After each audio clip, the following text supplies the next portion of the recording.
Nakatanggap daw ng 2 milyong pisong Christmas bonus sa mga mambabata sa Kamara. Ayon po kay Batangas Congressman Leandro Leviste, bukod sa sweldo, pondo para sa operating expenses ng bawat kongresista, 2 million pesos daw na bonus ang naibigay sa kanyang mga kasamahan. Suma total, lumalabas daw na aabot sa higit 1 bilyong piso ang iniuuwi ng mga congressman. Sinabi po ito ni Leviste, kasunod ang ibinunyag niya na aabot daw sa 10 billion pesos ang biglang itinaas sa pondo ng Kamara sa susunod na taon. Lumalabas po ang take home kung isama mo yung MOOE at yung sweldo times 318 would be over 1 billion pesos. Kaya ko po ito binabanggit kasi tinatanong ko, bakit natin itinataas ang sarili nating budget ng 10.5 billion pesos? Yan po muli ang tining ni Congressman Leandro Leviste. Samantala, naniniwala po si Baguio City Mayor Benjamin Magalong na wala nang may gusto na magtrabaho sa Independent Commission for Infrastructure o ICI. Matatandaan nga pong sunod-sunod na nagbitiw sa pwesto sina Magalong, si dating DPWH Secretary Babe Singson at nito lamang po si Commissioner Rosana Fajardo. Ayon kay Magalong, kahit ialok ng palasyo ang mga nabakanting posisyon, baka wala na raw tatanggap sa mga nasabing pwesto.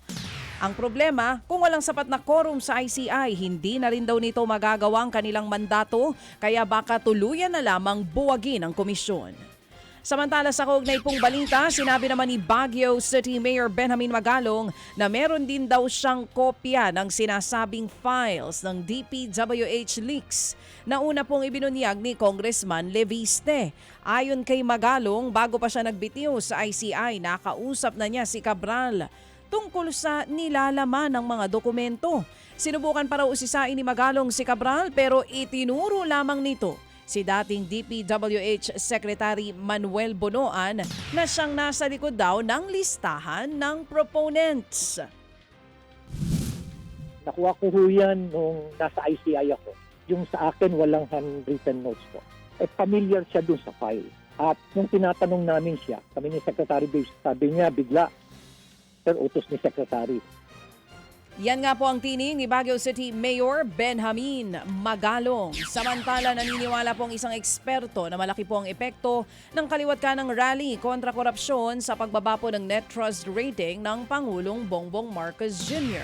Matatanda ang sumadsad po sa -3 ang trust rating ng Pangulong Marcos Jr. noong Nobyembre.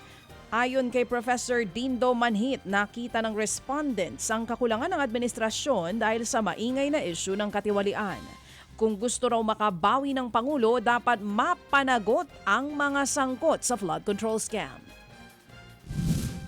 Dahil dito, top issue siya ng sambayanan, top issue siya ng mga mamamayan natin.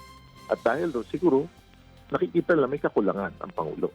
O kung di na may kakulangan, ito ba ay related sa administrasyon niya? Kasi the more we get deeper, madami mga opisyal ang nababanggit na kasama ng kanyang administrasyon. Yan nga po ang tining ni Professor Dindo Manhit, ang CEO at Managing Director ng Stratbase Group. Mga kapatid, brothers and sisters, saan ka pa? Dito na tayo sa totoo. Dito na tayo sa True FM. Mga kapatid, mag-subscribe and follow po kayo sa social media accounts ng True Network PH. Yan po kami, hanapin nyo lang True Network PH, Facebook, Instagram, YouTube, TikTok, and podcast. Mapa Apple or Spotify man yan, mahahanap nyo kami. Lahat ng mga napapanood at napapakinggan nyo po sa programa, nasa social media accounts namin yan. So paano mga kapatid? See you sa social media!